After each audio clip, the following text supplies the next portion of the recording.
Introduction. We sometimes regret what we say. Nonetheless, there are those individuals on the planet who are sincerely controllers, while others are manipulative and manipulators.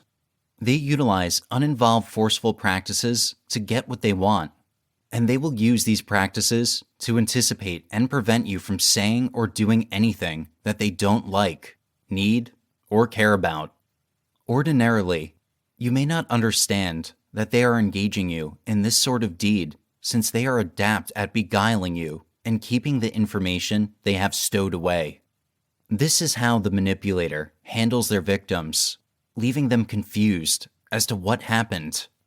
On the other hand, there are those enthusiastic manipulators and controllers who are plainer in their tactics. They use these strategies that will leave you humiliated, terrified, or at times use guilt trips, and frequently you as the victim will be left in an immobilized inclination and dazed. This is what the manipulator wants the victim to feel. They know the victim is dazed and cannot readily react to them. Therefore, they leave satisfied, and that is enough. Either way, intense manipulation can damage a person's psyche. The manipulator takes a shorter time to garner some data about their victim, and the deeper the info is acquired in this manner, the more confidence and power the manipulator gains, and the better they get at manipulating. This type of control will surely destroy a relationship since all respect, closeness, and trust will be lost. This is true whether the control is exercised in a personal relationship, a professional relationship, or other types of connections. Mental manipulation is one of the most well-known types of control. Because of how frequently it occurs, it may be difficult to determine how or when it happens. Simply put, consider mental control mind games. We all know someone who will kowtow to the boss or put you down to make themselves look better. People will exploit you this way, just in case you don't know what to look for. That is why it is critical that you concentrate on the subtleties of mental control and what to look for when these personalities put on a performance to achieve what they want. Knowing what to look for in people that employ these control techniques is your best defense against them. A better understanding of mental control and all of the procedures that go along with it. Manipulators follow patterns. Fortunately, by the way, they work.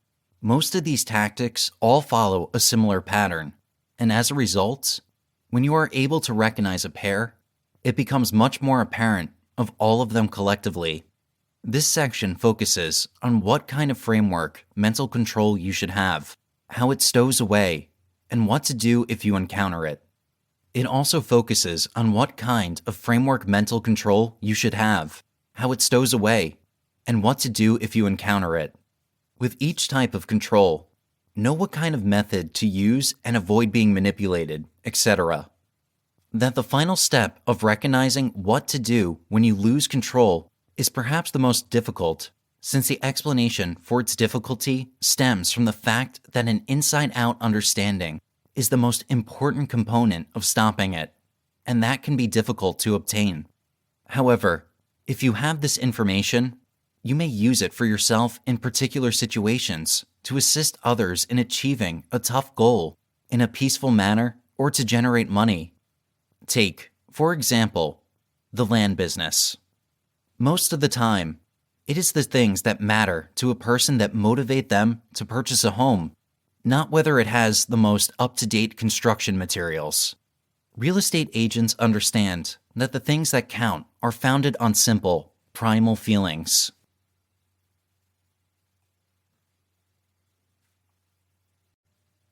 Chapter 1: Manipulation and Persuasion. Most people fail to distinguish manipulation from persuasion. They are quite different in key ways. The former is only beneficial to the manipulator, while the latter, ideally, should benefit both people. Nichols, 1987.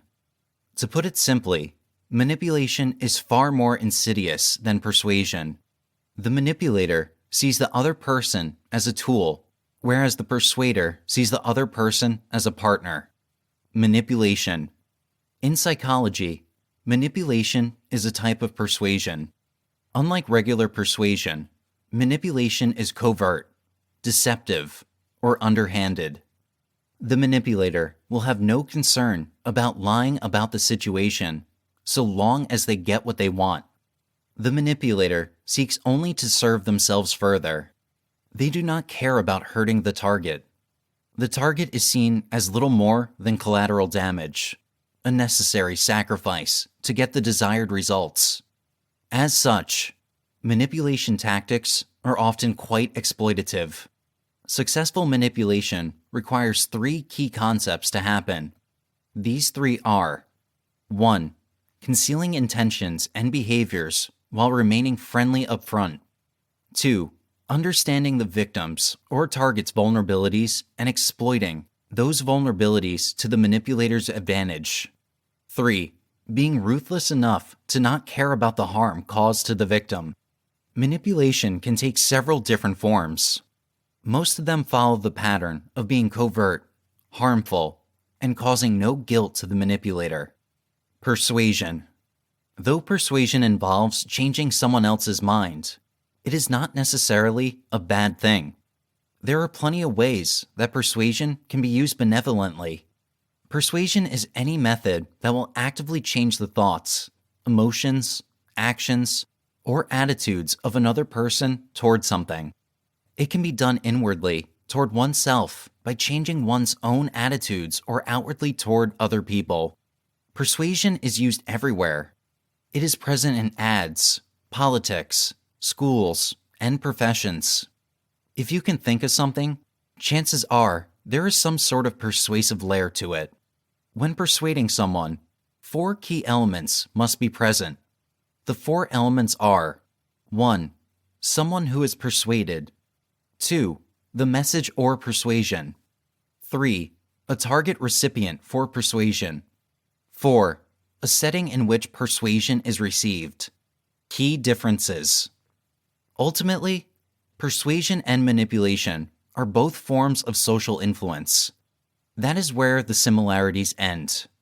While persuasion is positive, manipulation is not, even within dark psychology. Manipulation is harmful, ruthless, and insidious in every way, shape, and form. When you decode whether something is manipulative or persuasive, ask yourself a few questions.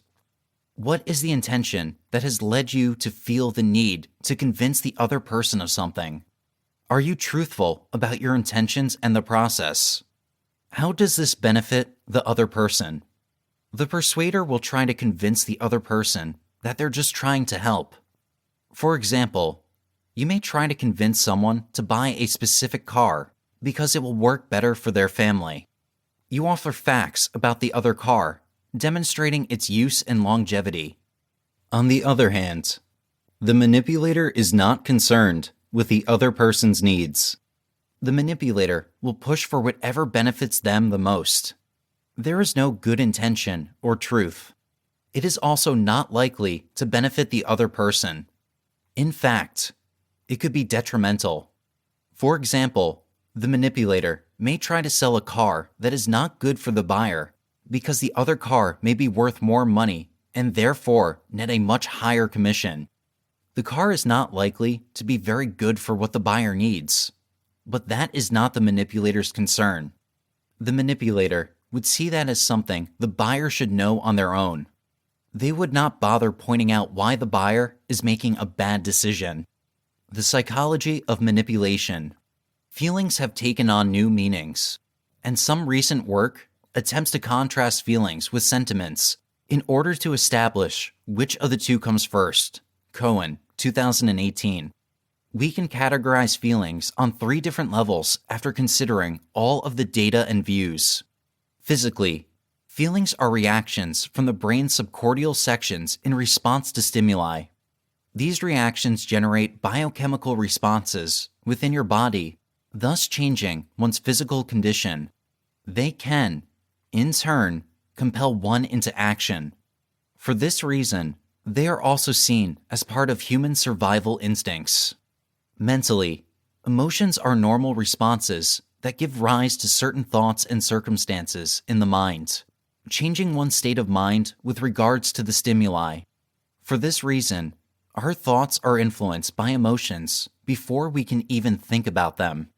It is therefore worth remembering how someone or something made you feel, as the emotional memory space is stored for you to mentally think about it down the road. Emotionally, this seems like an obvious one, but the emotional component is usually the most difficult to grasp. They exist within us beyond the physical and mental elements somewhere. This is the primary function of emotion, what we feel, how we experience it, and the role it plays in our lives. Simply put, it is the overall emotional condition of being. Feelings create a perpetual reaction cycle between your body and mind. They can control or improve your exercises. This is entirely dependent on your relationship with them and your level of enthusiasm. Generally speaking, sentiments are reactions to various conditions that go a long way past the actual highlights of synthetic substances delivered inside the body. Emotional facilities range between liveliness, shock, and tension to distress, scorn, and fury. Hare, 2011. Despite the fact that sentiments are a significant piece of the human experience, they have the potential to affect your own decisions, and you might sometimes make the mistake of associating emotions with everything. Although these skills are important in the workplace, they will also help you improve your social skills outside of work. To improve and perfect your ability to appreciate people on a deep level, start paying more attention to your own and those of others, their sentiments. Start focusing more and talking less, and making an effort to open up to other people's perspectives. Tips on how to develop psychology. Unfortunately, many of us rely on treatments. Life has become incredibly confusing and competitive, to the point where just keeping your head above water, let alone sharing what little additional energy or time you have with others, is a challenge. Furthermore, in Western culture, in social orders where individuals and staff are constantly moving around, changing positions, and moving to new urban communities where they live on a consistent basis, the vast majority of affiliations are becoming shallow and based on interest. Grieve, 2018. To understand another person's intentions and feelings, use your entire brain and give that person your undivided attention. Understand their actions and attitudes. Listen attentively throughout the evening if necessary. Be satisfied with them, or become pitiful with them. It is especially difficult when you are working with a dissatisfied person. Think about it before you speak. Once you've identified your sentiments and identified what triggered them, set aside some time to understand and method them before reacting. Allow time for it to settle in before responding. When you're overwhelmed by emotions, it can help you understand why you're feeling the way you are. When you understand why something has made you angry, fooled, or humiliated, it becomes much easier to decide what the next step should be. Learn about the importance of self-management. If you can figure out how to notice, control, and communicate your feelings, use them in ways that benefit from exceptional mindfulness and listening skills. The ideal circumstances will be those that care. Many people dismiss the need to communicate their feelings in a mature manner. Overlooking or suppressing feelings is equally as bad for your health as blowing up. That is, communicating feelings without considering what they might mean to others. Continue to remind yourself that, despite being suppressed, feelings produce pressure both externally and internally, and that when feelings are spoken in a rush and without belief, they are similar to shooting without pointing. Having more mental poise and always working on improving your integrity is a surefire way to improve your consciousness.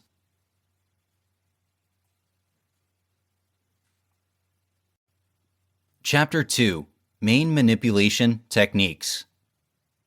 We all manipulate people and situations at various points in our lives. Think telling a white lie to save our skin or using flattery. For some people, however, manipulation is a way of life. It is a weapon they use to overpower their victims. Sociopaths, psychopaths, narcissists, and other social predators are critical users of manipulation. While predators may have a range of techniques, they only target particular personalities. This is because they aim to manipulate someone quickly and easily. Specific vulnerabilities render them ripe for manipulation. Nissenbaum, 2019. People with low self-esteem, naivety, low self-confidence, and people pleasers are easily manipulated. Manipulation techniques. Manipulation of someone's thinking isn't as tough as you may believe, and it can have a significant impact on your ability to get them to think the way you want them to think so that you can achieve your intended results. People can manipulate others in 7 different ways. By Senna, 2020. These aren't conversational strategies like anchoring or pace, which are used in persuasion. Rather, these are additional essential strategies you develop with the individuals you're speaking with, and how you might use that relationship to manipulate them into thinking and making decisions that are favorable to you. The following strategies are an important part of manipulation. Trust it. Having the trust of the people you are talking to is important. When people trust you, they are more likely to actually listen to you. They will feel more compelled to have conversations with you. They will be more likely to respect what you say, and they will be more likely to agree with you or comply with you when you exercise authority. Gaining trust in your relationship comes from using tactics such as mirroring, as well as generally being trustworthy. Show that you genuinely care about what they are saying, and that you have an interest in their well-being. Make them feel as though they can feel confident in your ability to think for their better interest, so that they don't have to when they are with you. This way, when you make a request, suggestion, or subliminal command, they are much more likely to comply because they know you think with their best interest at heart. Yale, 2021. Because you have a cause when you are using any type of manipulation strategy. This means that you have a good reason for why someone should do something. When you have a reason why they should want to, or should want to do anything, they are much more likely to want to do it. The incredible thing about manipulation and mindset is that you don't need to have a great cause. As long as the cause is something that can be perceived as important and relevant, you can use it and it will work.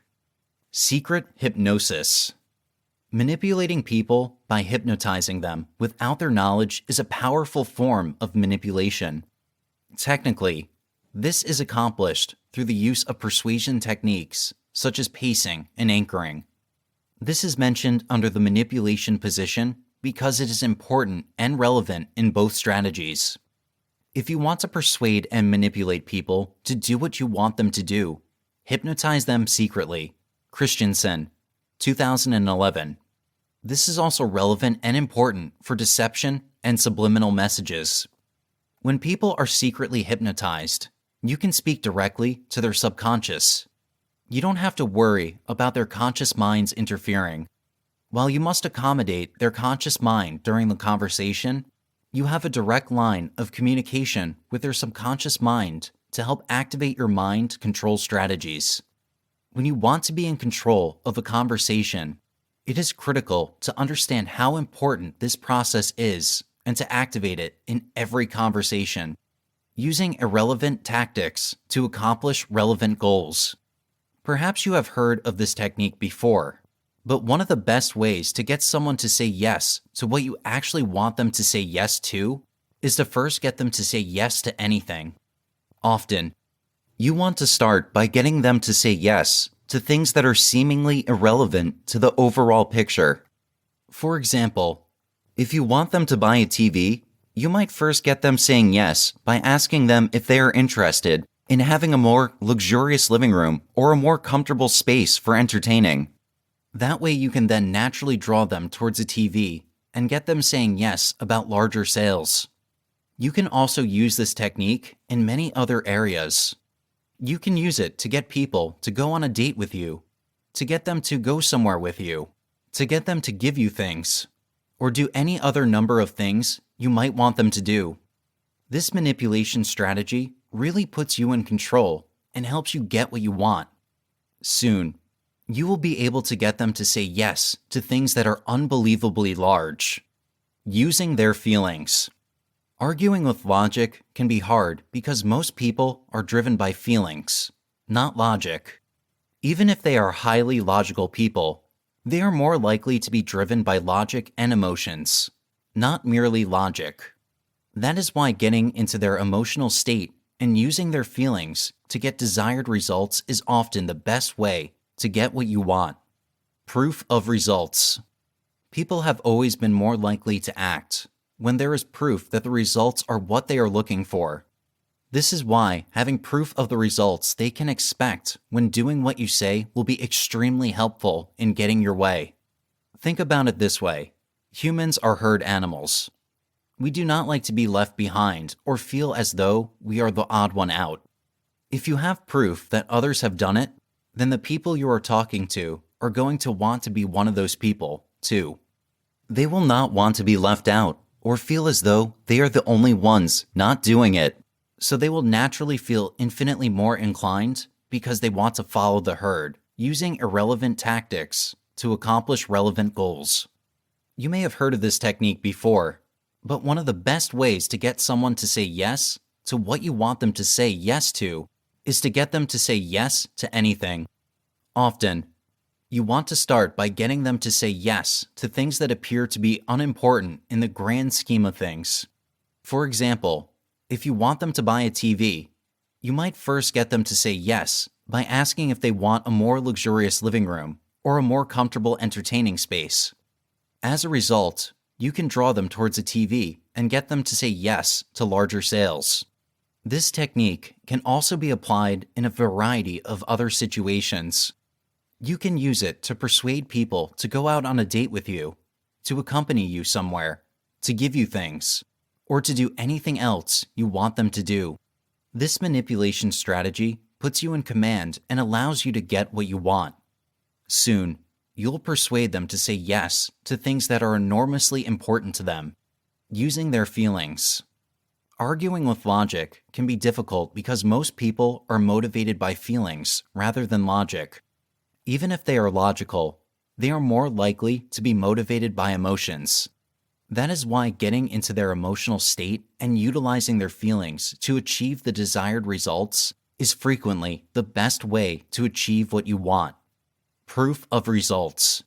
People have always been more likely to act when there is evidence that the outcomes are what they want. This is why having proof of the outcomes they can expect if they do what you say will be beneficial in getting your way. Consider this. Humans are herd animals. We do not like being left behind or feeling like the odd one out. If you have proof that others have done it, the people you are speaking with will want to be one of those people as well. They will not want to be left out or feel as though they are the only ones not doing it, so they will feel infinitely more inclined because they want to follow the herd. Authority. People are more inclined to comply with someone who speaks and acts with authority instead of someone who appears to be intimidated or uncertain about what they are saying. If you are uncertain, wavering in your stance, or otherwise appear to be underconfident, people are going to pick this up and will feel less compelled to listen to you. They do not like to follow those who are not confident and strong. This could potentially lead them into a situation they don't want to be in. However, if you are leading with authority through confidence, strength, and certainty, people are going to assume that you know what you are talking about, and they will feel more inclined to listen and comply. Manipulation relies greatly on knowing how to impose yourself in a conversation and taking advantage of a person's natural tendencies. You may utilize this knowledge to your advantage. and create a situation where you can maintain control over the conversation and manipulate people's emotions and sentiments to work in your favor by understanding how they react, act, and think. Moore, 1999. The Pillars of Manipulation. 1. They use storytelling. Being ready to integrate stories with practical realities is a splendid strategy lawyers use. The mind is bound to appreciate paying attention to a story and retain that the matter is made more than it will when immersed with a torrent of realities and statistics. Stories will regularly sidestep the legitimate piece of the cerebrum and make one figure more with their feelings than realities will. And this is the thing you need when attempting to build up a solid case for yourself. Just be careful of someone trying to use this tactic against you and making you fall for a bad argument due to them drawing your logical mind into the nearly hypnotized state that comes with being absorbed by a good story. It expands your suggestibility and diminishes your capacity to zero in on the facts. 2. They know their audience. Great lawyers highlight historical verifications on the expected hearers and judges they might need to manage and attempt their hardest to ensure that they can handle who is chosen to participate in their cases. Assuming they can take that component, they try to suggest their cases, and general methods of imparting suit the crowd they will introduce. You never know when you may end up in a circumstance when you need to discuss adequately with individuals who are not used to your typical style. You know how much you can learn about individuals you address if you influence them to approach your side. You need to figure out how to speak with them on their even out and avoid the danger of not getting what you need because of minor miscommunications and misunderstandings. 3. They show and do not tell where possible. The brain is more attracted by stories and pictures than unadulterated realities alone. They are frequently really intriguing and more straightforward for the cerebrum to retain than dates, studies, and insights. The best lawyers know this better than anybody and use it for their full potential benefit. They will introduce proof where conceivable, rather than essentially alluding to it. They will continue to indicate back to it, even though the crowd knows it's there, to continue to support the honesty of their cases and restore themselves as the expert in that specific experience as they have visual proof of apparent truth. Be mindful of somebody who is continually nagging regarding a piece of evidence they might have shown you. Question it notwithstanding seeing it. Ensure that you are not succumbing to the old stunt of confusion just to be deluded by an accursed manipulator. 4. They are reasonable. There are moments when digging in your heels and locking your jaw can play against you even when you are in the right. Extraordinary lawyers know this and can recalibrate themselves to suit the collaboration and better increment the odds of getting what they want. You can consider doing this in your own life where you find minor focuses where you concur with your rival to bring down their safeguards. When their watchman is down, you can return and show them the rationale in your place of view. This can be an extraordinary strategy since individuals are bound to get down to business when it appears power is the primary way out. So out of nowhere, changing the game on them can befuddle them into thinking they are getting what they need to be perceived by others, while you are covertly catching them in your snare from an alternate angle. 5. They appeal to emotion. There isn't anything more grounded than having the option to utilize feelings to keep someone reeling and making them eat out of the center of your hand. Advocates will regularly do this by driving observers crazy on the remain to make them good in their declaration, if it suits them, causing a jury to feel terrible for a litigant whether or not they are blameworthy, making potential customers trust them, regardless of whether it's to the most significant advantage of the customer or not. Make sure to consistently keep your head and utilize your rival's feelings against them where conceivable. Winning or losing at rounds of control frequently comes down to feeling more than they do with realities. Regardless of whether you are attempting to persuade or keep yourself from being influenced, holding your feelings under control while ensuring your objective doesn't, will be the primary consideration in you leaving as the person in question or victor in these sorts of slippery games. 6. They watch the audience's body language. Body language is frequently a central consideration in how individuals see you and convey you. You will regularly visit the best lawyers change their strut as per the circumstance, so their message is being imparted on various levels. In addition, nonverbal communication takes advantage of individuals' mirror neurons and can have their nature to copy be utilized against them. Mirroring somebody's nonverbal communications can cause them to feel acknowledged or marginally scared, as though you are guessing their thoughts. Seeing somebody reflecting on you is frequently a sign that they are bound to accept what you say. On different occasions, you need to utilize this to perceive how individuals feel about you and respond in a like manner where necessary.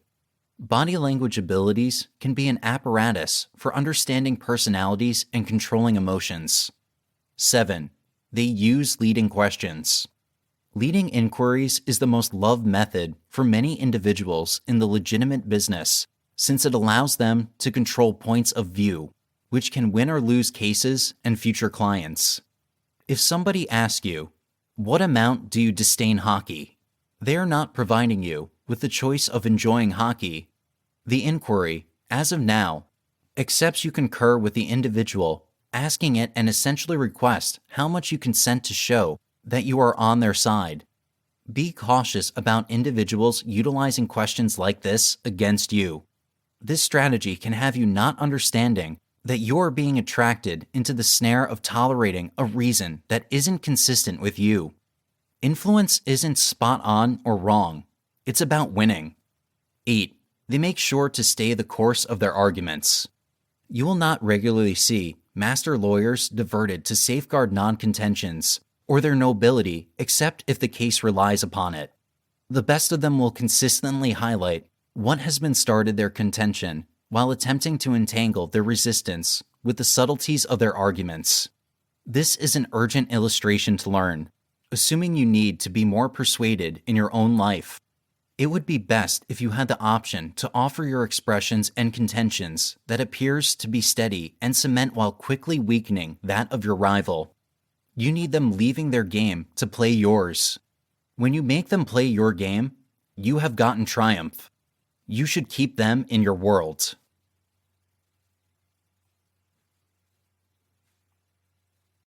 Chapter 3. Emotional Manipulation. In this chapter, we will explore how people who exhibit deviant personality traits may use dark psychology to manipulate and control others. Types of emotional manipulation. Discussing manipulative behavior accurately requires two perspectives, from the perspective of clinical psychology and from the perspective of everyday relationships. We will begin by discussing different types of emotional manipulation using clinical terminology. Many clinical psychologists have studied and classified manipulative behavior according to well-established theories of behavior modification and cognitive learning, Brown, 2019. We will first look at some of the techniques identified by a few of these psychologists before looking at real-world examples and signs that someone is trying to manipulate you. Categories of emotionally manipulative behavior. Understanding the basic dynamics of manipulation and abusive relationships is important. Each of these general types of relationships may be characterized by specific types of behavior. Psychologists have identified many specific techniques of behavior modification commonly employed by emotional manipulators, Mahar, 2010. Some of these techniques include positive reinforcement. This technique was discovered by behavioral psychologist B.F. Skinner, whose experiments with small animals in cages resulted in the theory of operant conditioning. He used cages with two levers in his experiment to prove the theory of positive reinforcement. When the small animal pushed one lever, nothing happened, but the other produced a food pellet. Through positive reinforcement, the animals quickly learned which lever to push to obtain their reward. Emotional manipulators use positive reinforcement as their strategies through techniques such as praise, false and superficial demonstrations of emotions such as charm and sympathy, excessive rewards, including gifts, money, approval, and attention, and other outward demonstrations of emotions meant to make the victim feel good. Negative reinforcement. Skinner's experiment also demonstrated the effectiveness of negative reinforcement. Small animals were once again placed in cages with 2 levers for this part of his experiment. This time, the cages were charged with a low voltage of electricity, causing minor discomfort to the animals placed inside. The animals would enter the cages and press one of the 2 levers. One of the levers had no effect, while the other cut off the electrical current, relieving the discomfort. The animals quickly learned to press the lever that reduced their pain. Emotional manipulators also employ negative reinforcement in their strategies by using techniques such as removing someone from a difficult situation or relieving them of responsibility to complete a previous agreed job or task in exchange for some type of favor. Intermittent reinforcement. Intermittent reinforcement, which can be positive or negative, is used to instill doubt, fear, or uncertainty. An emotional manipulator may train his or her victim by imposing inconsistent reward and punishment mechanisms in order to reduce the victim's sense of control, autonomy, and confidence. In a romantic relationship, for example, the predator may condition the victim to wear specific clothing, listen to specific music, eat specific food, and work at a specific job. As the victim gains confidence in this relationship, the predator may discourage the victim, who will be caught off guard. As the victim tries to respond, the manipulator may change tactics once more.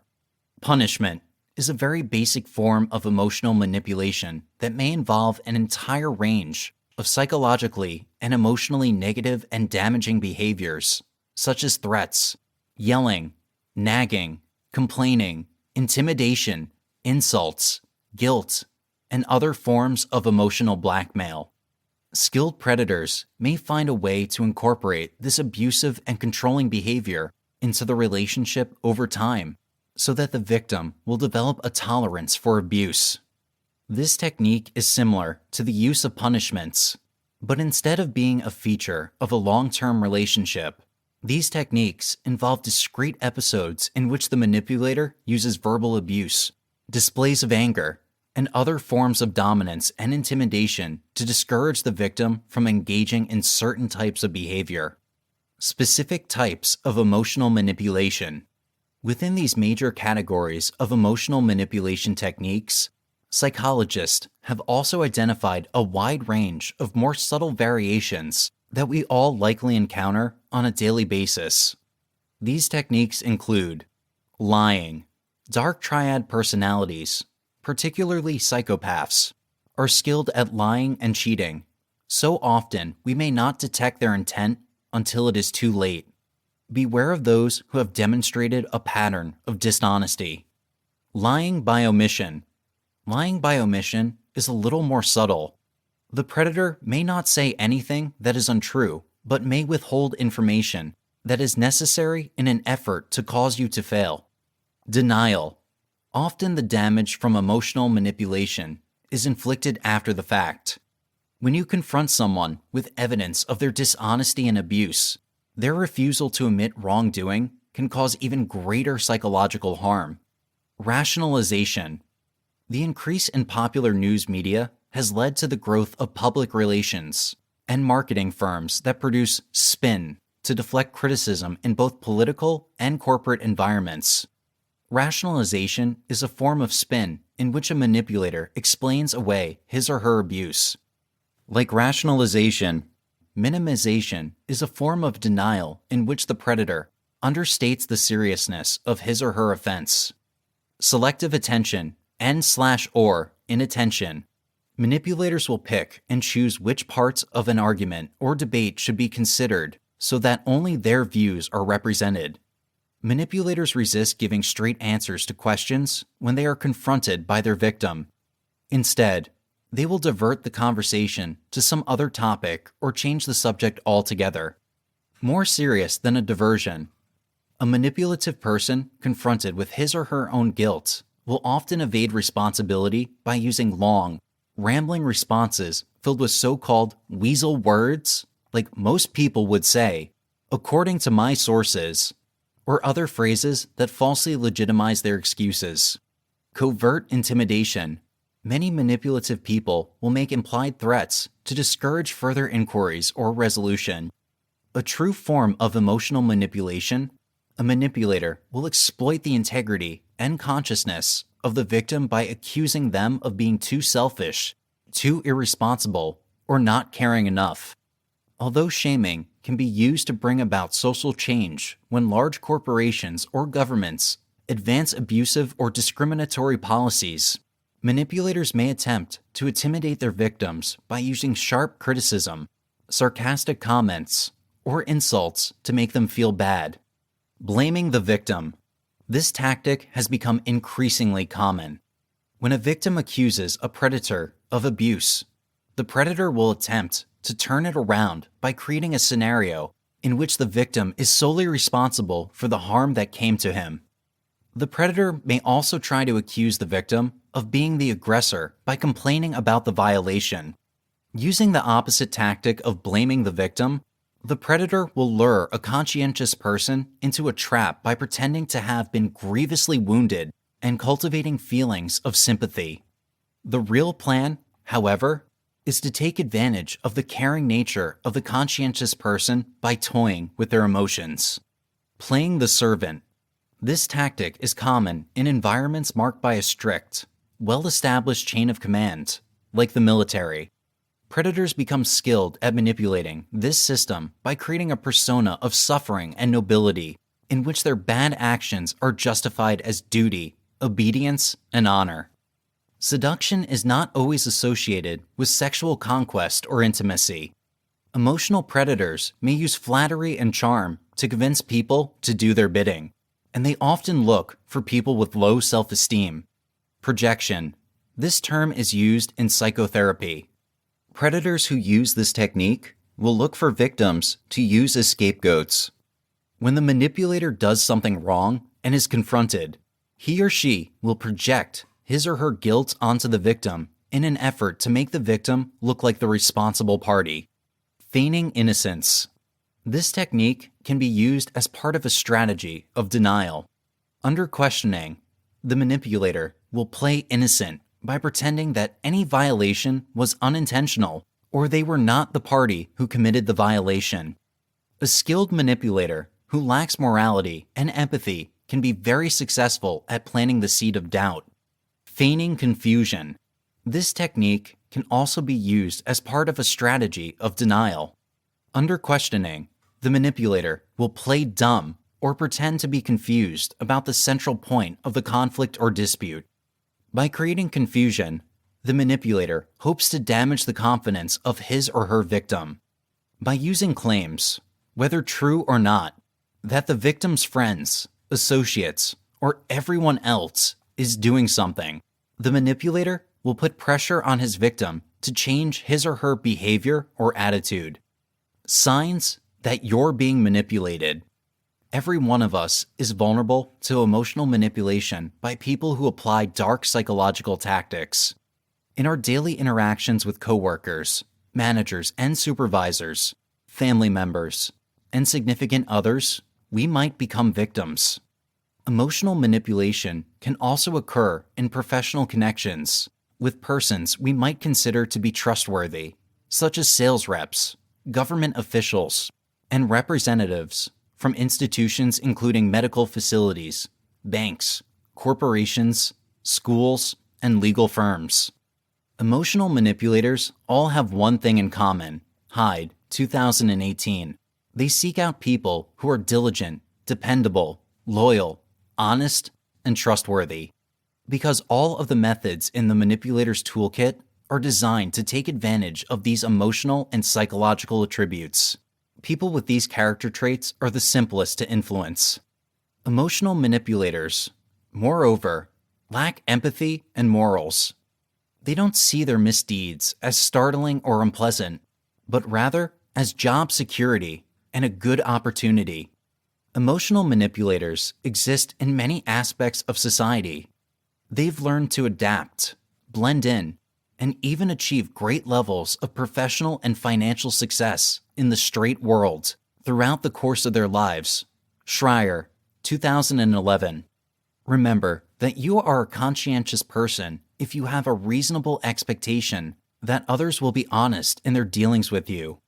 Emotional manipulators are skilled at exploiting this expectation and evading detection and/or punishment, despite the fact that they are in a superior position. Emotionally manipulative people, as we've seen, employ a wide range of techniques and methods to obtain influence in relationships. Furthermore, the people you are closest to and most familiar with, the individuals you should trust the most, are in the best position to exploit and take advantage of your trust through emotional manipulation. In fact, one of the most important aspects of a successful attempt to manipulate someone's emotional vulnerability and influence them, whether for personal gain or sheer malice, is to create trust and familiarity. Of course, just because this form of abuse is becoming more frequent does not mean you should automatically label all of your friends and associates as controllers and manipulators. Resist the tendency to see honesty and conscientiousness as a problem. Emotional manipulation victims, on the other hand, are frequently ignorant that they are being manipulated and exploited. Thus, it is critical to understand how to spot the signs of manipulation. You will achieve a greater degree of happiness and success, and can avoid many of the problems that plague people who are unaware of what is happening to them, or who have been intimidated into not reacting by devising a healthier way of resolving disputes and conflicts, or devising an exit strategy to protect yourself from any further damage. By devising an exit strategy to protect yourself from any further damage. By devising an exit strategy to protect yourself from any further damage. By devising an exit strategy to protect yourself from any further damage. By devising an exit strategy. You may have been exploited or violated by an emotional predator at work or in your personal life. To say the least, the prevalence of this abnormal behavior and the extent to which it has become accepting is alarming. The following list deviates from the above more theoretical and clinical descriptions of predatory behavior to provide more vivid instances of the type of behavior that could suggest emotional manipulation. Specific examples of emotional manipulation. Insisting on meeting at certain locations. Manipulators may try to get the upper hand by insisting on a so-called home court advantage, thereby forcing you to function in a less familiar environment that diminishes your personal negotiating power. Roessler, 2019. Examples. If you have a dispute with a professional acquaintance or colleague, they may insist on meeting in their office or at a cafe or restaurant that is more difficult for you to travel to. If you are in a personal relationship, your partner may always insist that you meet him or her at their favorite spot and meet with their friends. They may show little interest in reciprocating when you invite them to participate in a social activity you find rewarding. Premature intimacy or closeness. The manipulator will immediately shower you with affection and reveal all sorts of intimate secrets. Examples. In a personal relationship, the manipulator may begin by saying, "No one has ever made me feel this way before," or, "I know we were meant to be together." This type of intimacy and closeness can occur in a professional setting as well. "You know, I've been watching you work, and I can see how skilled and talented you are." A coworker you don't know well may say, "Nobody ever gives you the credit you deserve." Managing conversations by always requiring you to speak first. In professional relationships, this is commonly used as a sales and negotiation technique to mine you for your information to make a more lucrative sale. Examples. A salesperson may say something like, "Rather than bore you with details about our products or services, why don't you tell me about yourself and how you think we can help you?" In personal relationships, this technique can be used to gain a power advantage. Skilled manipulators will conceal their true motives by saying things like, "I may have been wrong, but first I'd like to hear your side of the story," distorting or twisting facts. Whether in personal or professional relationships, manipulators will use conversational techniques to distort facts in an effort to make you doubt yourself and back down. Example: a manipulator may use a phrase like, "I understand how you feel. I'd be angry too. But the truth is, I never made that comment. I don't think your memory of that conversation is accurate. I know what you meant to say was that."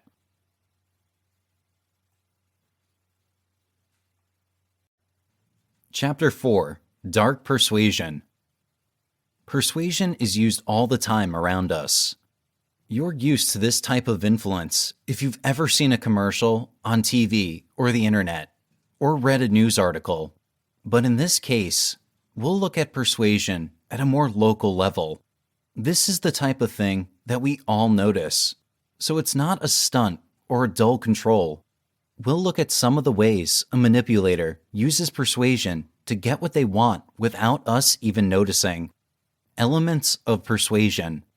In relation to influence, there are a few things to consider, just as there are with other types of control.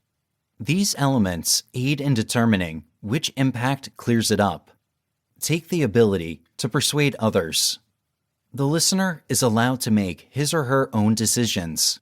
Finally, the persuasion methods persuade folks to change their minds and follow the persuader's lead. The subject can choose how they want to receive it, whether they want to buy anything or not, and whether they believe the evidence supporting the influence is convincing enough to change their minds. There are a few components to this influence that help depict it exhaustively, while also providing us with a more profound understanding of this perplexing topic. The fact that influence is frequently iconic is the most important aspect of this topic. This suggests persuasion through the use of words, sounds, and images to communicate an idea to an objective listener. There is a pretty simple rationale behind this. In order for one person to persuade another to behave with a specific objective in mind, they must first demonstrate why they should act sad, not the other way around. This is best accomplished through the use of word sounds and other images. Niall Lassie, 2019. To demonstrate your position, you can use language to start a debate or argument.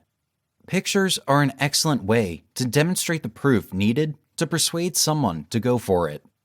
There are certain nonverbal cues that can be used. They aren't always as effective as words and visuals, though. The next point is that influence will be used to deliberately influence how others act or think. This one is self-evident. You don't use influence to persuade people to change, provided you don't try to influence others on purpose. The persuader will use a variety of methods to persuade the subject to embrace it in the same manner they do. This could be as simple as having a dialogue with them or showing them proof that supports their point of view.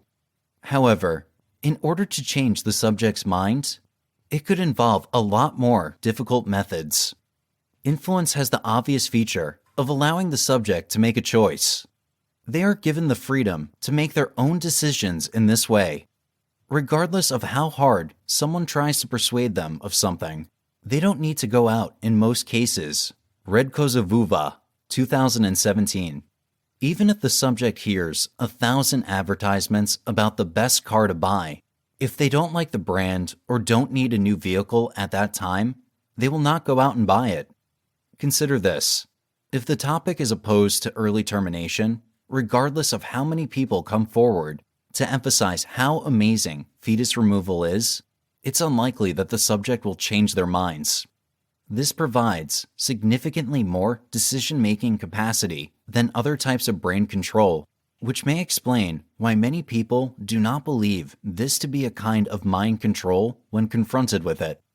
Influence is a type of mind control that can take many forms. While training, spellbinding, and control should all take place face-to-face, and in some cases, in complete separation, Influence can take place in other ways. Subliminal persuasion. Subconscious influence refers to a marketing message that is shown below the line of shopper attention in order to persuade people to change their minds without their being aware of it. This has to do with persuading people by means other than words. Some of our advancements in scent, visual perception, sound, contact, and taste are influenced by subconscious influence strategies. There are primarily 3 subliminal strategies for influencing someone. They include building a relationship. Building a relationship causes the other individual to feel great. This will make the other individual feel more at ease. This can be refined through a sound perception power that coordinates with their disposition or state. These aids assemble trust. The power of conversation, the force of an amazing, persuasive individual is abundantly associated with a publicist's transformation. The right words assist with your simplicity. In a conversation or partnership, suggesting useful and beneficial things to a power partner allows an individual to be more open to fresh considerations. Basic persuasion techniques. A few procedures can be used to make influence more successful. Different types of influence are being introduced day by day to all listeners. For example, a film organization will zero in on convincing their listeners. 3 influential strategies have dominated since the introduction of this theme, Dove, 2020. Create a need. This is one of the strategies that the controller frequently uses in order to shift the perspective of their listener. This creates a need, or more accurately, a desire for a need that the individual already possesses. The listener will eat out of the persuader's palms, assuming it is done well. This indicates that, analogous to the demand for self-actualization, the controller should make use of the listener's basic needs. Food, for example, is something that most people have to make do with, and delayed necessity will be a serious issue. There is a better chance of success if the specialist can persuade the subject that their store is fantastic, or if they can receive more food or shelter by changing their beliefs. Utilizing illustrations and words. The words one chooses can have a big impact on one's ability to use influence. When talking about something, there are many different ways to convey your thoughts. When attempting to use persuasion, speaking the appropriate words in the proper way is the thing that will have a major impact. Tricks used by mass media and advertising. The media uses 2 principal strategies to convince the masses. The first is using pictures, just like the utilization of sounds. Images. Our mind's eye and visual handling regions are incredible. Have you ever thought about an individual without winding up imagining what they look like? It is a result of this that makes symbolism and visual control a favored strategy by the media. Organizations will frequently incorporate split-second pictures of their items or people embedded into a commercial that appears to be very honest on face value. Dimsdale, 2021. This is normally a type of subconscious influence. These brief instant pictures that are normally accepted, as a rule, wind up taking some type of control of the person in question, which convinces them to get that specific service. Sound. Sound is one more stunt that is utilized by the media under the influence of clueless listeners. Certain people, on the whole, dismiss the powers that exist in sound. But to answer this, how many times have you heard a song only to have it sound continuously in your mind? Songs usually influence us, even though we are not aware of it, even knowing you are listening to it. This is something that the media will more often than not exploit as they continue to look for influence from the masses. There will regularly be a few expressions handily covered up and rehashed in a noticed melody that will, in all likelihood, persuade you to lean towards favoring one organization over the other. An illustration of this can be seen at McDonald's. The song, "I Love It," is frequently rehashed in a way that convinces individuals to continually purchase their meals. Dark persuasion techniques to be on the lookout for. After learning about the different types of influence and what they all mean, you may realize why dim influence is so dangerous to the individual in question. Having the ability to comprehend the many approaches that the controller may employ will help you understand what is going on when it is being used on you. So, how exactly is a drab persuader going to use this strategy to achieve their goals?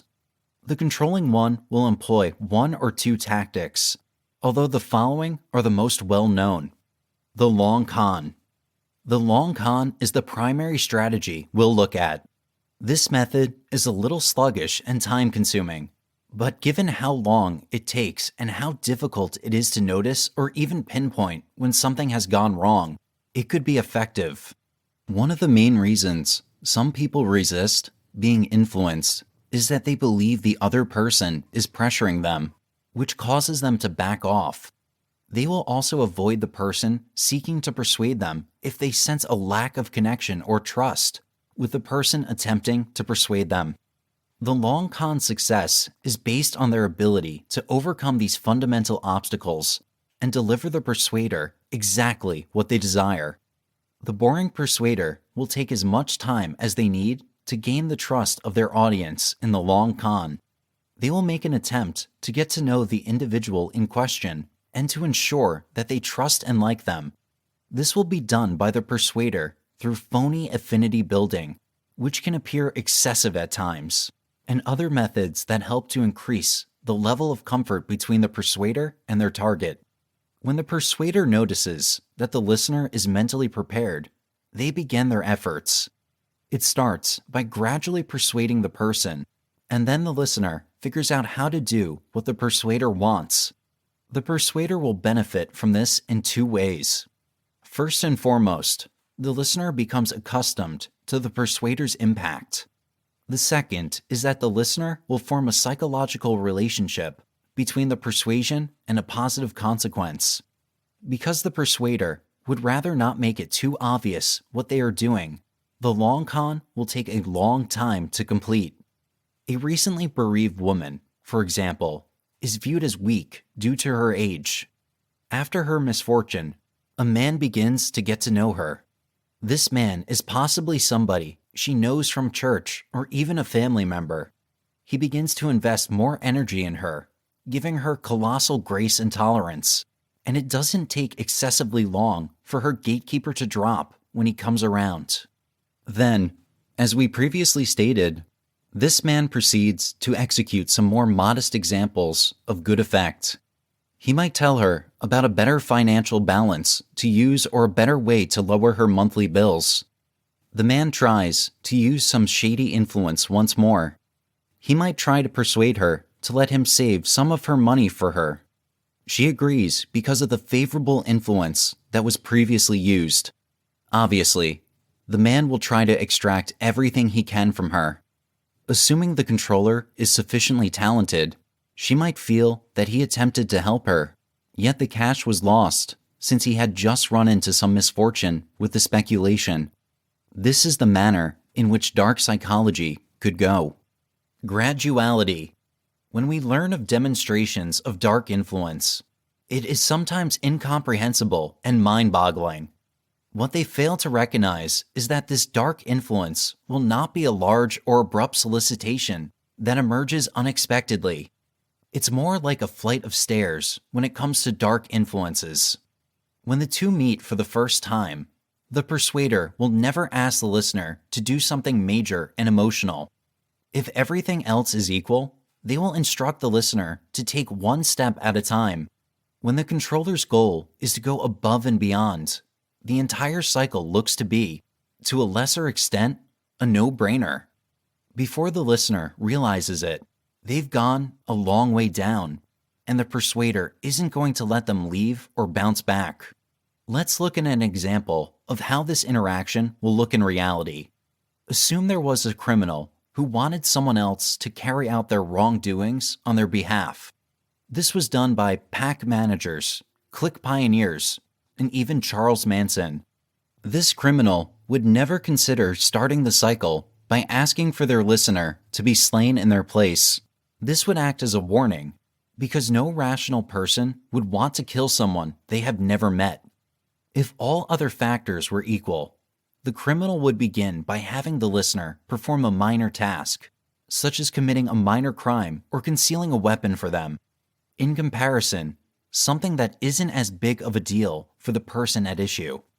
Over time, the controller's skill at persuading their listeners to do demonstrations will improve.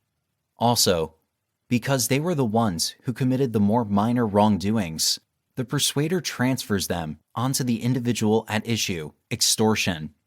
The listener will feel as if they have gone too far before they realize it. They will then be encouraged to commit some of the most heinous atrocities imaginable. Also, people will commonly do this today because they believe they have no other option. Dark persuaders will be experts at leveraging this graduality to help them broaden the scope of their influence over time. They'll recognize that no one will immediately recover from any major wrongdoing or offense. The persuader strives to create an extension to arrive along these lines.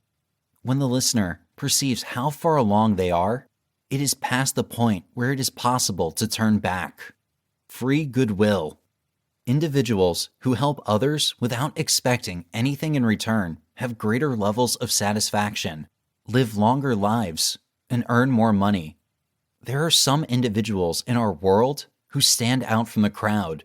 You just couldn't put your hand on exactly what it is, but you recognize they have a particular understanding of how to acquire exactly what they were trying to achieve from whoever they were speaking with.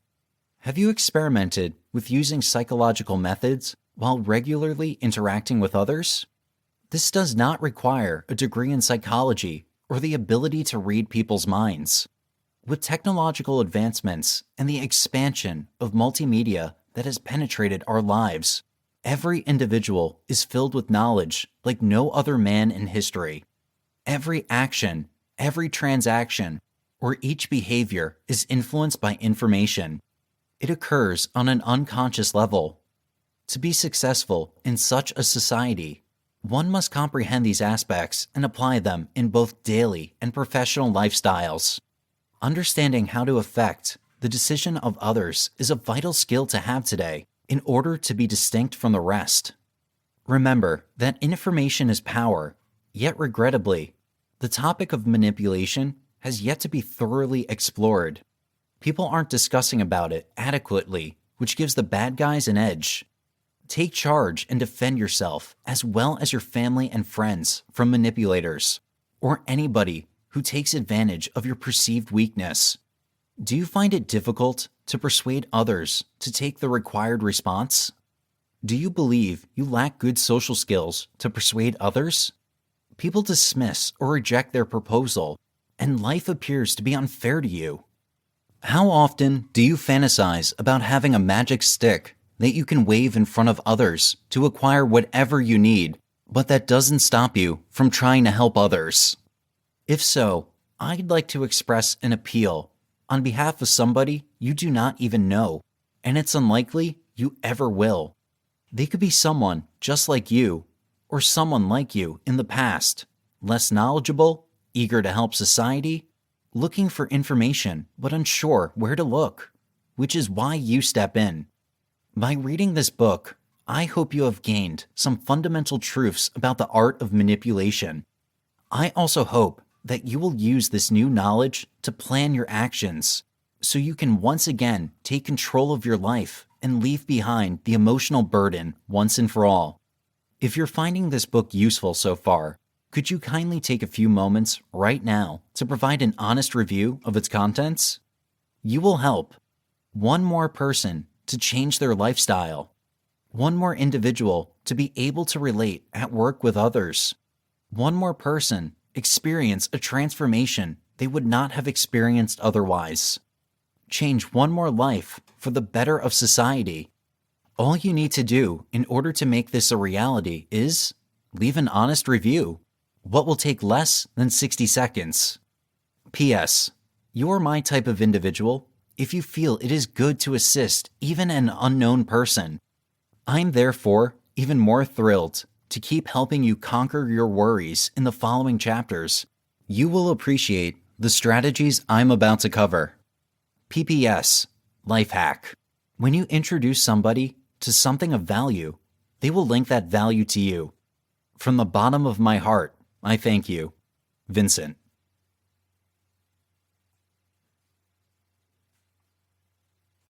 Chapter 5. Concepts of Hypnosis.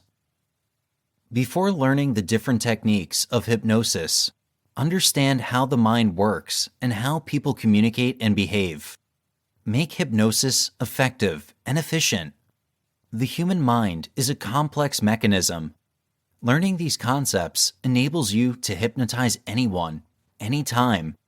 Understanding these hypnosis concepts helps you recognize which technique to use or is being used on you. The power of suggestion. Sometimes, people act based on someone else's suggestions. The power of suggestion is what advertisers use to convince consumers to buy a product. Hypnotists also use this power of suggestion to induce hypnosis. The most common example of the power of suggestion is the placebo effect. This is a suggestion during the waking state. Doctors, nurses, and pharmacists apply the power of suggestion to patients. The doctors would sometimes give an ordinary pill to patients. Patients who believe that this pill cures their disease feel better. Why? The doctors suggested that a particular pill could heal them. Combined with the power of language, suggestion creates expectations. Barbaraz, 2011. It creates a powerful way of making the hypnotized person move towards his or her dominant thoughts. The power of imagination. The human mind is capable of unlimited imagination. Together with the power of suggestion, you can create endless possibilities. Visualization scripts include the power of imagination. This power helps people achieve anything. Consciousness versus the subconscious. In psychology, the mind can function on conscious and subconscious levels. The conscious part is what you can control. The conscious mind makes decisions, thinks logically, and performs cognitive functions. It is the origin of willpower and the reorder of short-term memory. It dwells in the past, present, and future. On the other hand, the subconscious mind controls body functions and automatic reactions and reflexes. You do not think before you act. Like a computer program, once the run button is hit, similarly, the subconscious mind automatically executes whatever actions a particular body part or organ is required to do. Examples are breathing and blinking. The subconscious mind is the seat of habit and long-term memory. It does not change so easily. Embedded memories, actions, and reactions in the subconscious take time or years for new ones to replace them. The subconscious controls self-preservation mechanisms. This is the reason hypnotists cannot make a person do something bad while hypnotized. The mind generalizes and filters events, actions, objects, or anything seen, felt, heard, tasted, and experienced. Generalization is the ability of the mind to think in blocks or concepts. It makes thinking quicker, especially in times of danger. Filtering is the ability to block sensory inputs and delete negative mental images. Language patterns. Hypnotists use language patterns to hypnotize other people. These patterns include disassociation, supposition, double blinds, metaphors, embedded commands, exploration, and anticipation. Use of metaphors.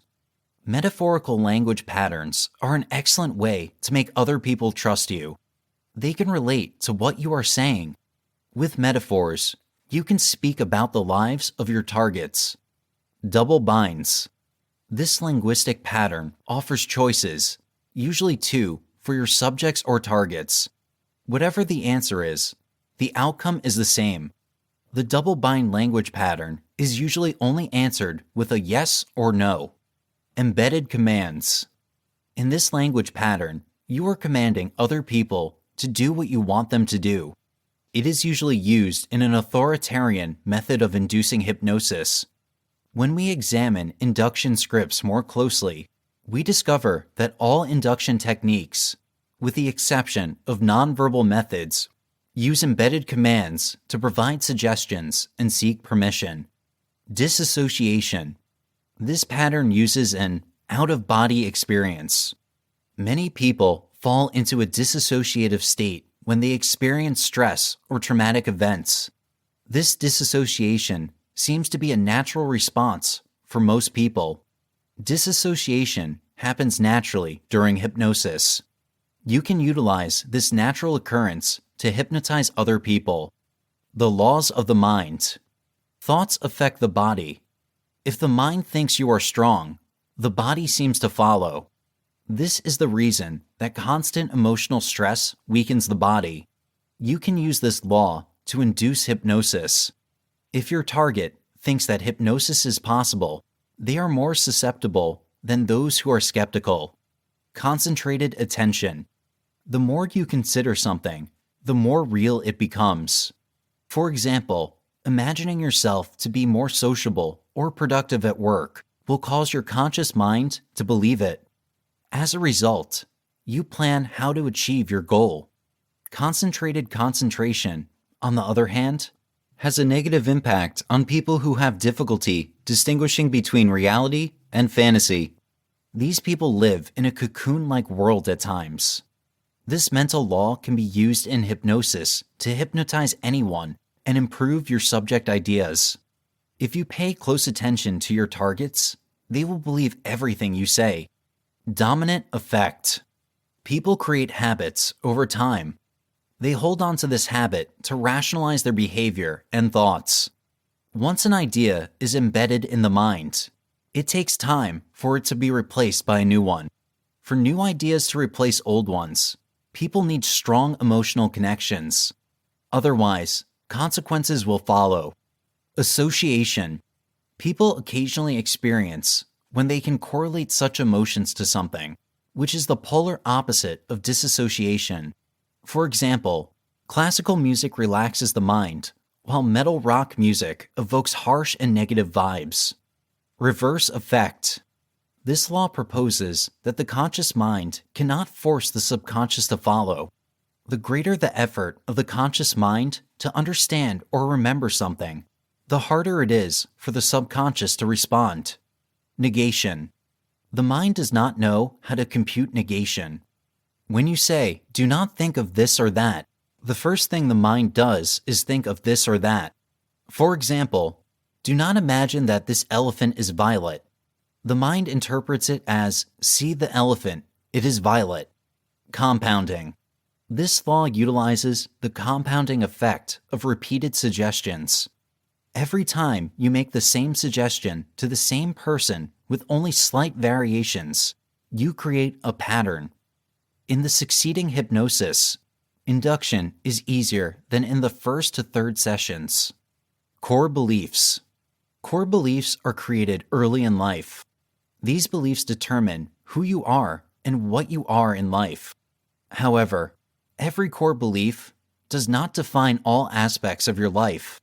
One core belief may define how you deal with your social life, but not how you manage your work environment. These core beliefs are consistent with the rest of your life, but can be altered through hypnosis, willpower, and other life-changing events. These beliefs play a big role in retaining long-term problems in your life. Understanding these personal core beliefs will help you know exactly how to hypnotize someone. Hypnosis facts. Hypnosis is the susceptibility of the mind to suggestions. Despite this state, a person under hypnosis subconsciously knows what is being done except that he/she allows these things to happen. Common applications of hypnosis include hypnotherapy, which aims to improve well-being. You cannot inflict damage on a person in a hypnotized state. Even in such a state, a person can react to danger. The mind has defense mechanisms that are hard to understand. The practice of hypnosis has been around for so many centuries. Pune, 2012. Lately, scientists have devoted time to studying and explaining how and why it is possible. Many theories arise regarding the different practices of hypnosis. Here are the truths about hypnosis. Hypnosis is a natural, inherent trait. It happens to everyone, in some form or another. You may not recognize it, or may even deny that you witnessed it at least once, maybe more. Each person may drift in and out of the hypnosis state. For example, you are reading a novel. You are so engrossed with the story that you do not hear your significant other asking you a question. Your conscious mind may not register the question, but you know you are being asked. In some ways, it resembles hypnosis. Others do not call it that way. Since it is a natural trait, a hypnotized person is not at risk of getting stuck in one state or another. They drift into a wakeful state of deep sleep. Thus, hypnosis is not dangerous. The experience is like listening to a boring speech and zoning out until the speaker finishes. Some may feel disorientated, but such feelings do not last. Hypnosis is not a sleep state. Although the word hypnosis comes from the Greek word hypnos, which means sleep, it does not constitute a normal sleep state. A hypnotic state seems like you are asleep, but your mind is aware, awake, and responsive. You hear everything. Your senses heighten. Hypnosis does not make a person weak-willed. A hypnotized person is susceptible to suggestions, but it does not mean they are weak-willed. They remain in control. In fact, they can stop hypnosis anytime they want. If hypnosis makes a person weak-willed, hypnotist could abuse such power over a hypnotized person. A lot of hypnotists can command a person to do everything they say.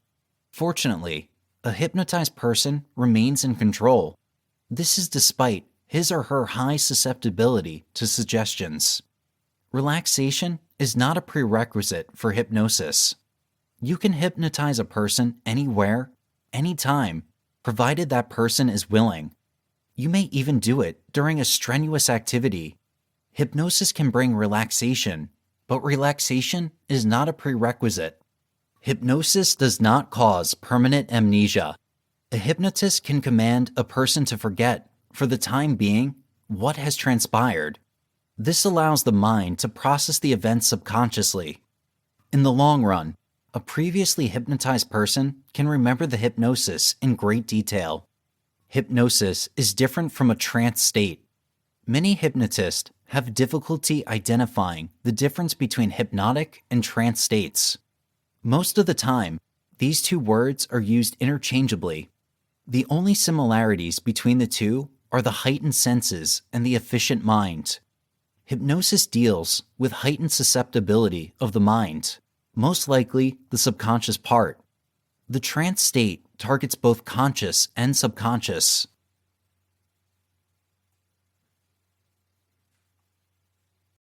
Chapter 6. Tips to read and analyze people. Take note when somebody sends a chill down your spine. You don't know why, but you felt awkward around the person you were confronting. In spite of your best efforts, you couldn't come up with an explanation. The main thing you knew was that you were scared of the individual before you had no clue about how to defeat them. There was a reason for this stomach response. You sensed something wrong with this person. You didn't have to know the particulars. And all that made a difference to you was that your responses were precise. Your senses did their job. When you first glance at somebody, your oblivious brain goes through a wide range of data to think of what it accepts as a substantial perusing of the individual. This occurs beneath your awareness. This implies that you are not mindful of what's going on, but you can react to it without exertion. Responding without qualms is a helpful characteristic in an endurance setting.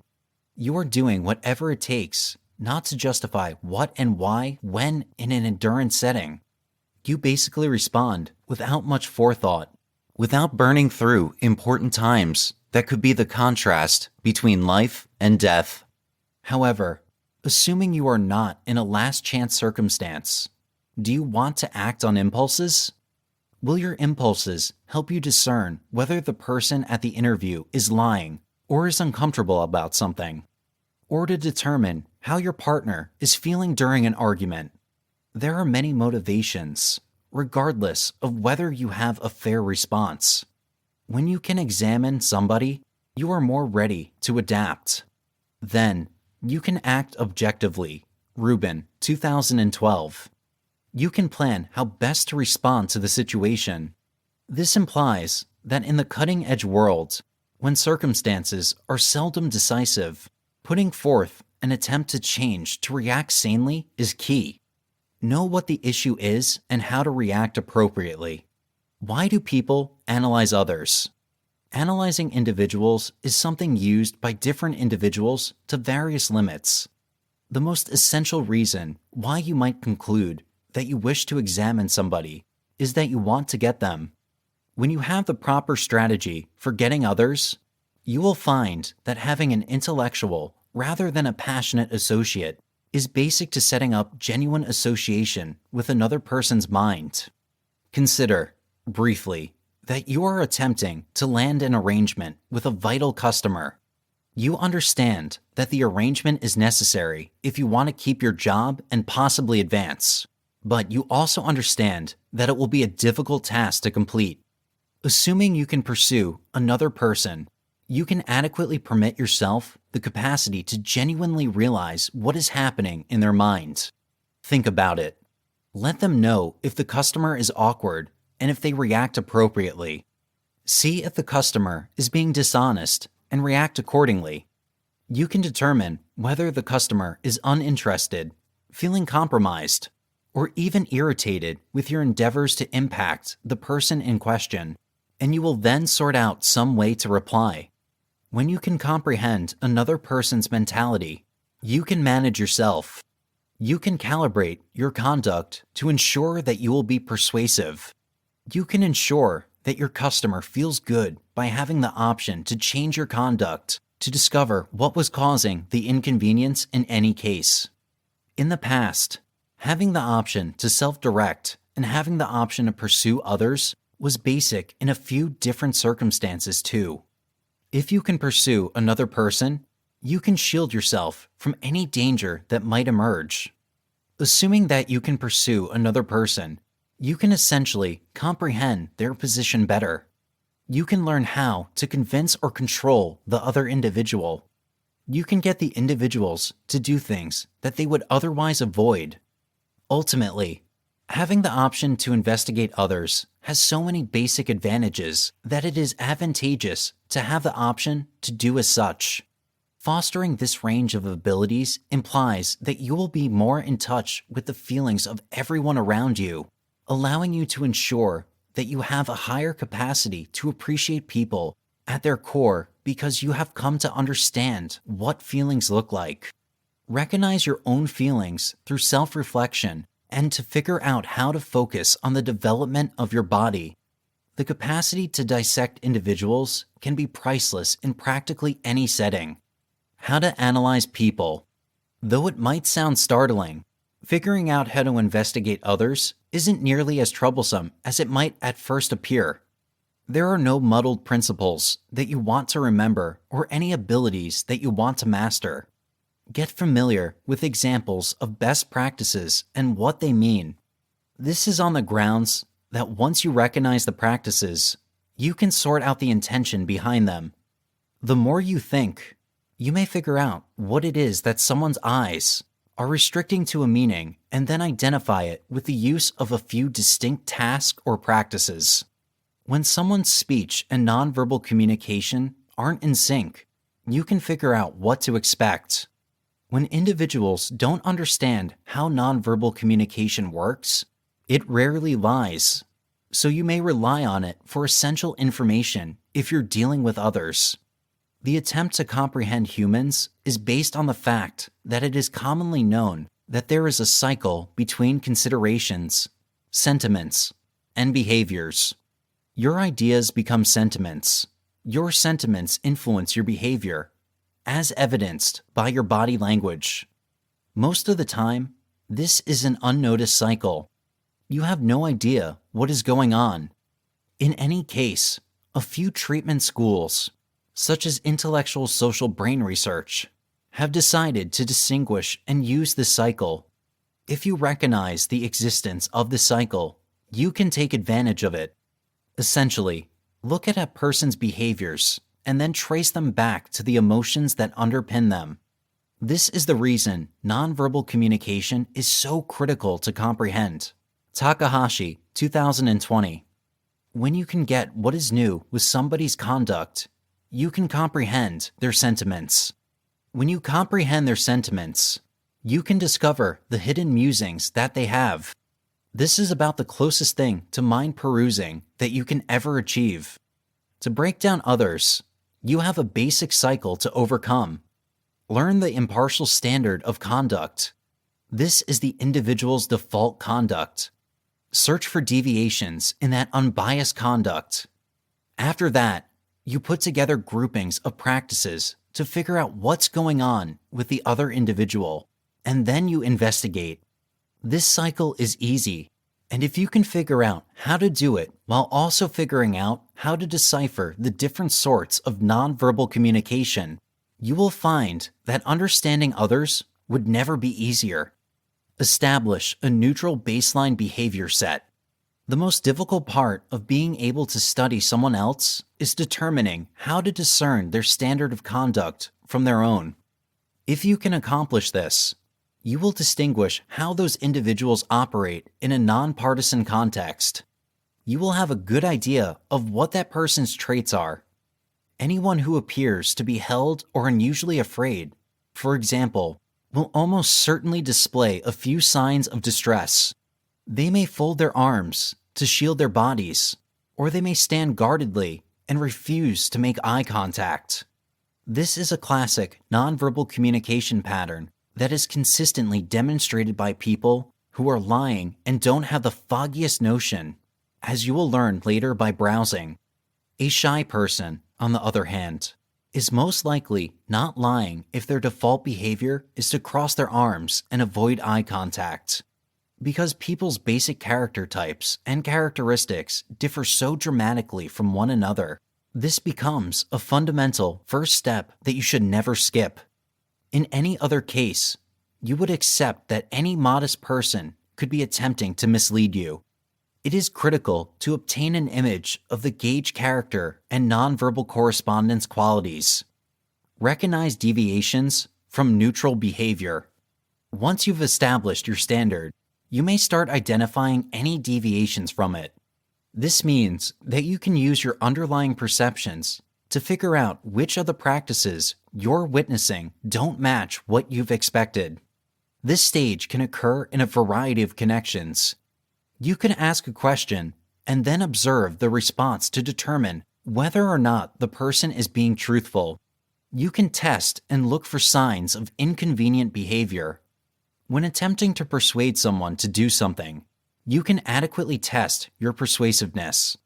Recognize clusters of deviation. Recognizing those singular deviations isn't enough in every case. Notice a slew of deviations in order to get the full picture.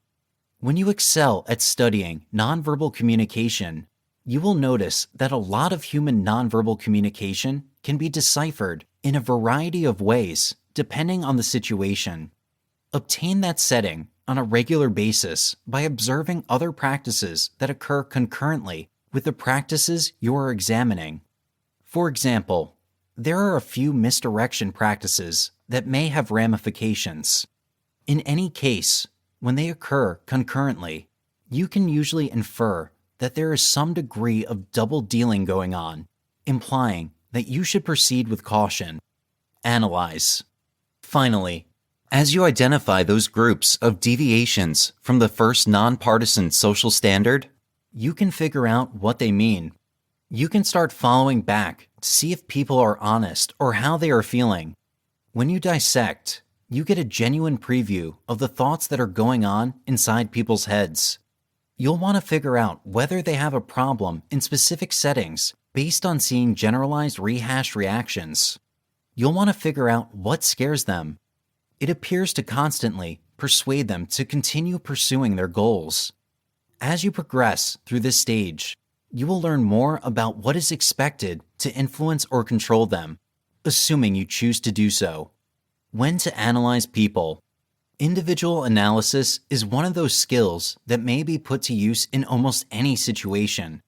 It can be used at work, in close-knit relationships, in governmental matters, religion, and, surprisingly, in everyday life.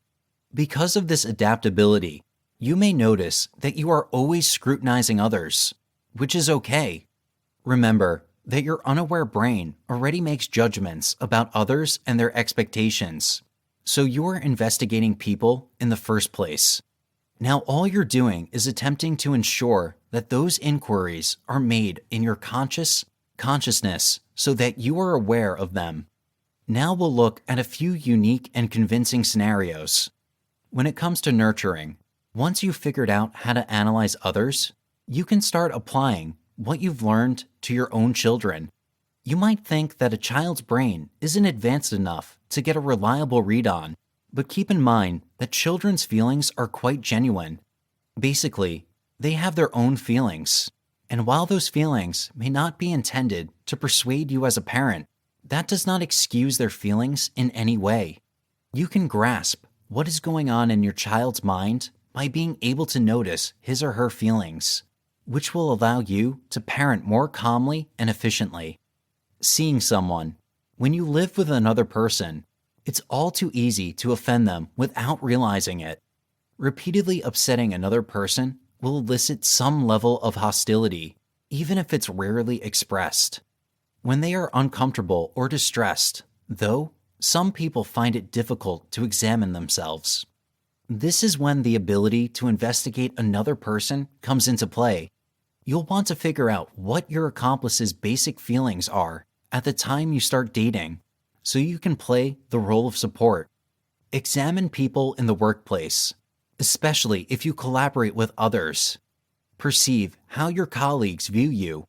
Past that, you may also work in a field that expects you to have the option to get great readings on somebody in the first place. In any case, regardless of whether they are honest with you, you can tell how they are feeling. If you're an attorney, deconstruct the honesty of your customers and those you're interviewing. If you're a salesperson, indicate whether or not you've been persuaded in your efforts to complete a purchase. When you're working with people in broad daylight, protect yourself. You can tell if you're safe when you can read others, regardless of whether they're undermining or suspicious. This means that you may prepare yourself, regardless of the situation, to ensure that you are always ready to respond. In a meeting, you might discover that observing a questioner's nonverbal communication might help you figure out whether to switch techniques or move on to something new. You'll want to explain how you're being treated, primarily by observing nonverbal communication and other nonverbal signs. When watching introductions, when you're watching a presentation, a speech, or an address, it's easy to fall into the trap of taking everything at face value. After all, why would someone go to the trouble of informing you of a lie? This is because you're succumbing to one of the criteria of influence, the temptation of power. At the end of the day, you trust the individual's speaking authority and hence think they are trustworthy. If all else is equal, try to see the other person for who they are by figuring out how to decipher their nonverbal communication. By finding out how to deconstruct a politician on TV, you can detect if he or she is uneasy or dishonest. When you're competing with another individual, ordinary feelings run high on both sides. When things that were not suggested can be expressed, no one is thinking clearly. However, if you investigate people, you notice when someone is getting passionate about withdrawing. You'll want to pay attention to the indicators that you should separate and try again later to make sure you're not treading on anyone's toes or making matters worse. In self-reflection, When you've figured out how to examine others, you can start looking at yourself. This means you may pause and examine your nonverbal communication to sort of register with yourself and figure out what's going on. It can be difficult to realize exactly how you are feeling in some situations, but when you don't have any other options, this is the best way to do so. You can discern your feelings if you can pause and ponder on them. Self-regulation. After you've identified your emotions, you'll self-regulate. You may have the option of entering the way you are feeling upset and reacting accordingly if you are in a heated dispute and find yourself worrying and becoming irritated. However, if you can deconstruct people, you may examine them and determine how they are feeling. This means that if you can see that you're scaring or making someone uncomfortable, you can make the necessary changes to your behavior.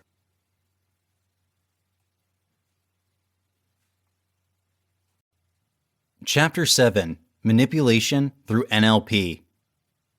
Neurolinguistic programming was developed in the 1970s and is a form of mind control.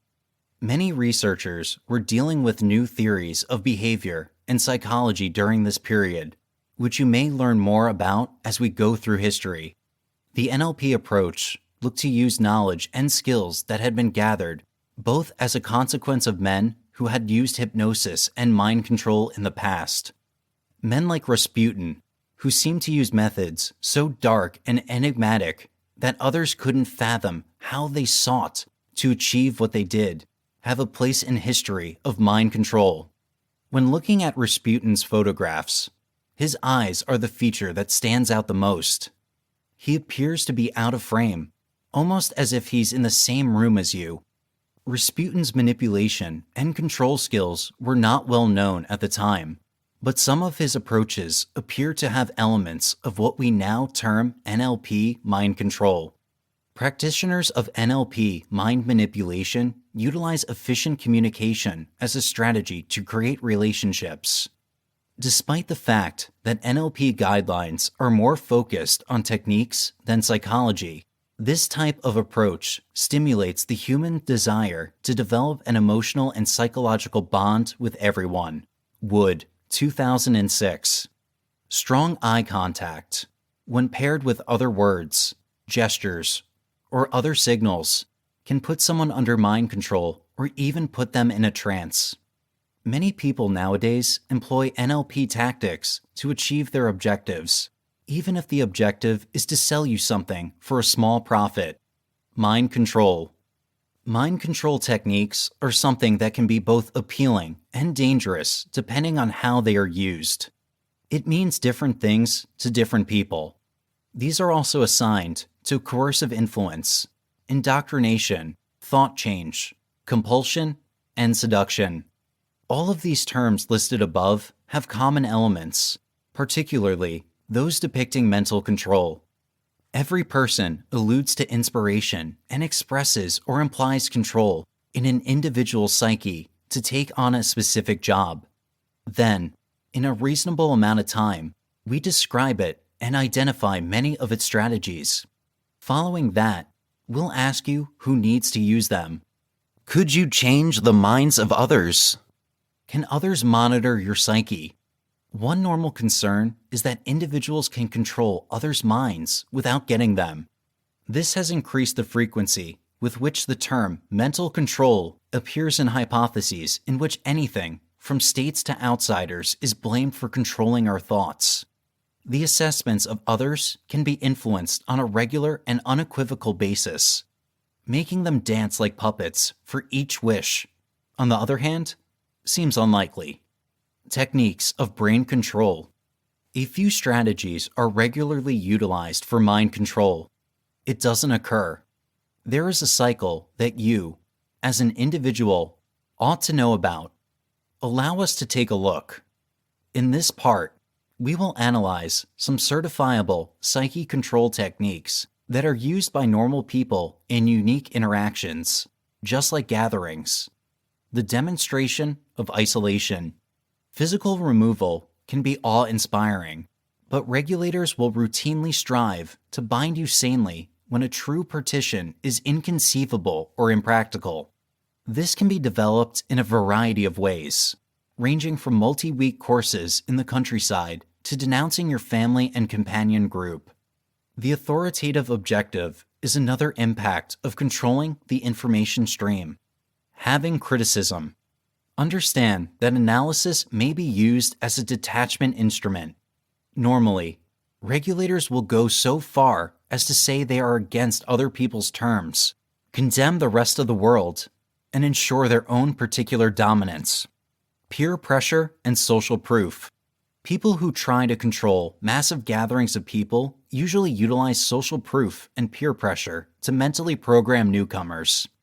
Social proof is a psychological phenomenon in which a few people believe that the actions and feelings of others are appropriate and should be legitimized since everyone does it. This works particularly well when an individual isn't sure what to think, how to carry on, or what to do. Wood, 2020. Numerous people in such conditions will look at what others do and do likewise.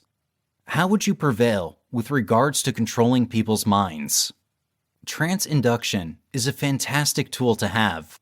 A skilled hypnotherapist could persuade someone to act in response to his suggestion in a matter of seconds. Entrancing can be used for guidance, entertainment, promotion, and even temptation. It is not difficult to become aware of someone who has been entranced for the sake of treatment or entertainment, and even easier to allow the hypnotic specialist to hypnotize them. It takes a distinct, consistent repertoire to captivate people in a conversational environment and persuade them to follow your advice without realizing you're using your special abilities on them.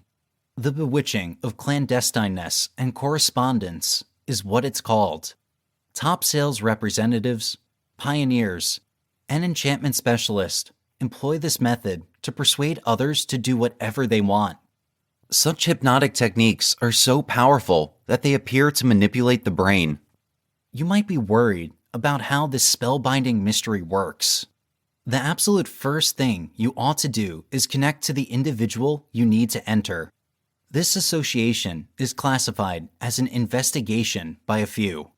This condition of similarity with the subject should be protected.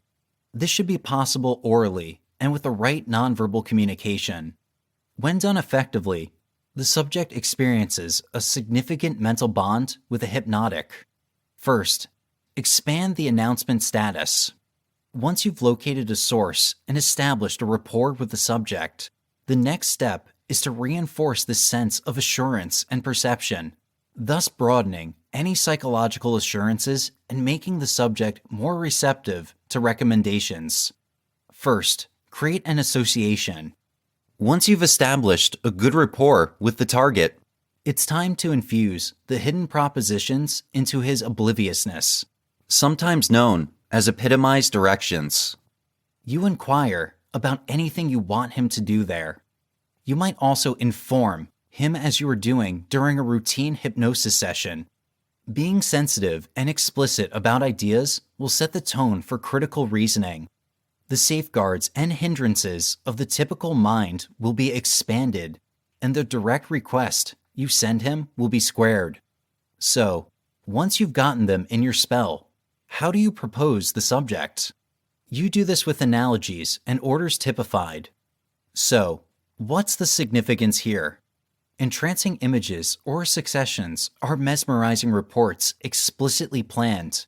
They use fascinating material and deliver ideas or directives directly to the unaware to get through decisive thinking obstacles. This deceives the audience into thinking we're talking about something trivial when we're actually talking about something else, which is the metaphor's true meaning.